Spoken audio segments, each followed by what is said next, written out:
वक्रतुंड महाकाय सूर्यकोटि समप्रभा निर्विघ्नं कुरु मे देव सर्वकार्येषु सर्वदा। ओम श्री गणेशाय नमः। गणेश भगवान का आशीर्वाद सदा आप और आपके परिवारजनों पर बना रहे। आप सभी का मेरे YouTube चैनल पर हार्दिक स्वागत है। आज मैं आपको सुनाने वाली हूँ विनायकी चतुर्थी की व्रत कथा। पौष मास के शुक्ल पक्ष की चतुर्थी तिथि को विनायकी चतुर्थी मनाई जाती है। साल 2022 में 5 जनवरी बुधवार के दिन विनायकी चतुर्थी है। इस दिन भगवान गणेश की विधिवत पूजा करके भक्तजन उपवास भी रखते हैं। अगर आप उपवास ना रख पाए तो संकटहर्ता गणेश भगवान की पूजा करके आप व्रत की कथा अवश्य सुने।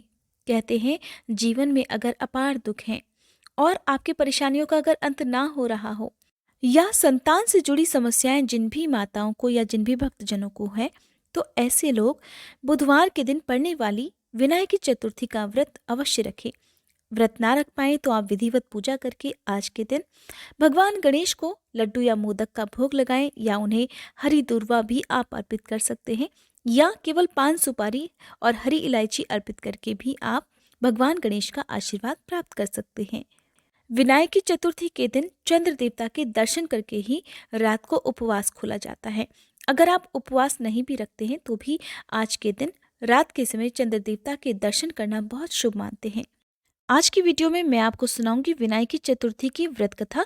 उससे पहले मैं आपको बता देती हूँ शुभ मुहूर्त के बारे में। 5 जनवरी बुधवार के दिन सूर्योदय का समय रहेगा सुबह 7:13। सूर्यास्त का समय रहेगा शाम 5:50। चंद्रोदय का समय रहेगा सुबह 9:32 और रात 8:48 पर चंद्रमा अस्त हो जाएंगे। इसलिए रात की पूजा आप रात 8:48 से पहले पहले अवश्य कर लें। विनायकी चतुर्थी का व्रत रखने वाले भक्तों को या पूजा करने वाले भक्तों को सुबह स्नान करने के बाद पीले रंग के वस्त्र पहनकर भगवान गणेश की पूजा करनी चाहिए। भगवान गणेश के साथ साथ माँ लक्ष्मी जी की पूजा भी आप कर सकते हैं। भगवान गणेश को पीले रंग के वस्त्र या जनेऊ अर्पित कर सकते हैं। साथ ही सिंदूर का तिलक भगवान गणेश को आज के दिन लगाना चाहिए। भगवान गणेश को भोग में लड्डू और मोदक बहुत प्रिय होते हैं, लेकिन अगर आप लड्डू और मोदक का भोग ना लगा पाए तो श्रद्धा और प्रेम से भगवान श्री गणेश को केवल दूर्वा भी आप अर्पित कर सकते हैं। गणपति भगवान को दूर्वा क्यों अर्पित की जाती है? दरअसल पौराणिक कथा के अनुसार अनलासुर नाम का एक दैत्य था। अनलासुर का आतंक चारों तरफ फैला हुआ था और इस दैत्य के आतंक से सभी देवी देवतागण बहुत परेशान हो गए थे। कोई भी देवता इस राक्षस को मार नहीं पा रहे थे। तब सभी देवतागण अनलासुर के आतंक से परेशान होकर विघ्नहर्ता गणपति भगवान के पास पहुंचे और तब गणपति भगवान ने सभी देवताओं की समस्या का निवारण करने के लिए अनलासुर को निगल लिया था। कहते हैं अनलासुर को निगलने के कारण भगवान गणेश के पेट में बहुत तीव्र जलन होने लगी थी। उनकी इस जलन को शांत करने के लिए मुनियों ने उन्हें खाने के लिए दूर्वा यानी कि हरी घास दी थी, जिसे खाते ही गणेश भगवान के पेट की जलन शांत हो गई थी। कहा जाता है कि तभी से गणपति भगवान की पूजा में उन्हें दूर्वा भी अर्पित की जाती है। दूर्वा अर्पित करने के साथ ही आप भगवान गणेश को पान सुपारी और हरी इलायची के साथ घी और गुड़ का भोग भी लगा सकते हैं। बाद में बचे हुए घी और गुड़ को प्रसाद स्वरूप आप खुद भी खा सकते हैं और गाय को भी खिला सकते हैं। गणपति भगवान को अर्पित की जाने वाली दूर्वा का भी एक अनिवार्य नियम होता है। सबसे पहली बात, गणपति भगवान को हमेशा 3 या 5 गांठों वाली दूर्वा ही अर्पित करनी चाहिए। दूर्वा किसी भी साफ जगह पर उगी होनी चाहिए। किसी मंदिर की जमीन पर उगी हुई या बगीचे में उगी हुई दूर्वा का प्रयोग आप कर सकते हैं, लेकिन ऐसी जगह पर जहां गंदा पानी बहकर जाता हो और उस जगह की दूर्वा आपको भूले से भी भगवान गणेश को नहीं चढ़ानी चाहिए। दूर्वा हमेशा ताजी और कोमल होनी चाहिए। इसके अलावा आप 3 या 5 पत्ते वाली दूर्वा भी गणपति भगवान को अर्पित कर सकते हैं। अब गणपति भगवान को चढ़ाई जाने वाली दूर्वा का एक और विशेष नियम है कि जो जड़ वाला हिस्सा होता है, जब भी आप दूर्वा अर्पित करते हैं उसे गुच्छे में बांधें।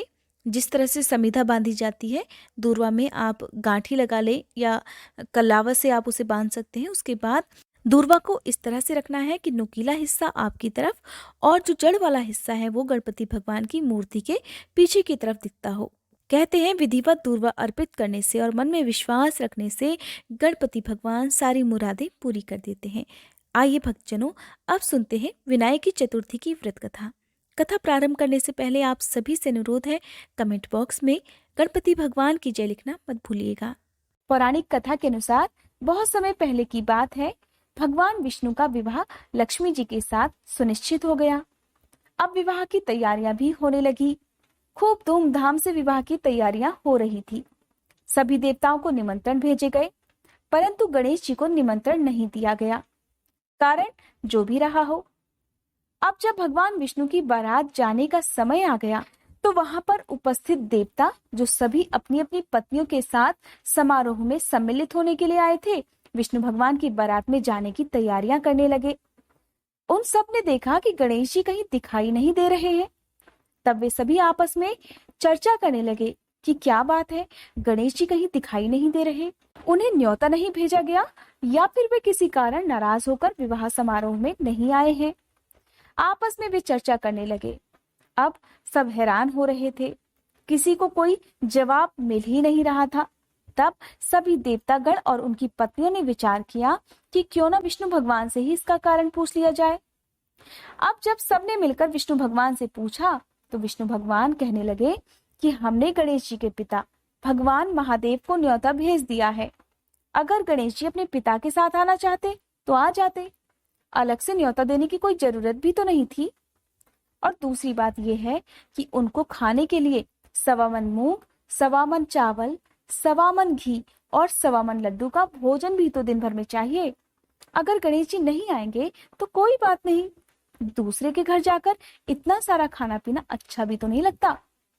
अभी वे सब चर्चा कर ही रहे थे कि किसी एक ने सुझाव दिया, अगर गणेश जी आ भी जाएं तो उनको द्वारपाल बनाकर घर पर बैठा देंगे कि आप घर की देखभाल करते रहना, क्योंकि आप तो चूहे पर बैठकर धीरे धीरे चलोगे तो बारात से बहुत पीछे रह जाओगे।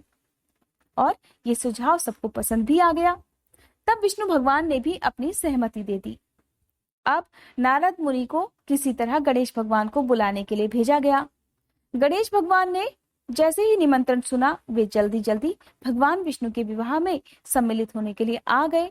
अब जब विवाह समारोह में गणेश जी उपस्थित हो ही गए, तो जैसा कि सभी देवी देवताओं ने मिलकर विचार विमर्श किया था, गणेश भगवान को किसी तरह समझा बुझाकर घर की रखवाली करने के लिए बैठा दिया गया।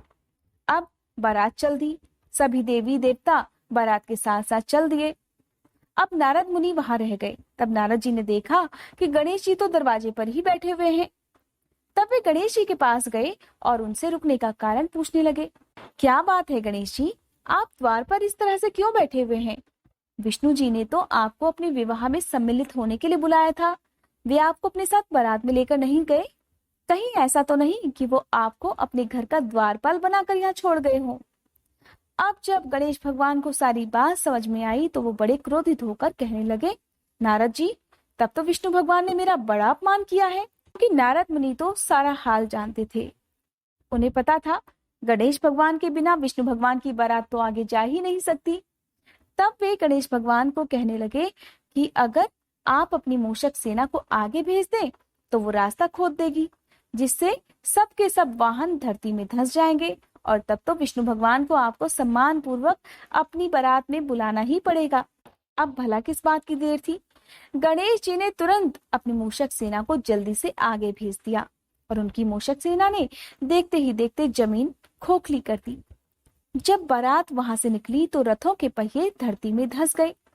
सबने मिलकर लाख कोशिश कर ली, किंतु पहिए तो धरती में धंसे हुए थे, जो निकले ही नहीं। सबने मिलकर अपना अपना खूब जोर लगा लिया, लेकिन पहिए तो जमीन में धंसे हुए थे। पहिए तो निकले नहीं, बल्कि अपनी जगह से टूट फूट गए। अब किसी की समझ में आ ही नहीं रहा था कि क्या किया जाए।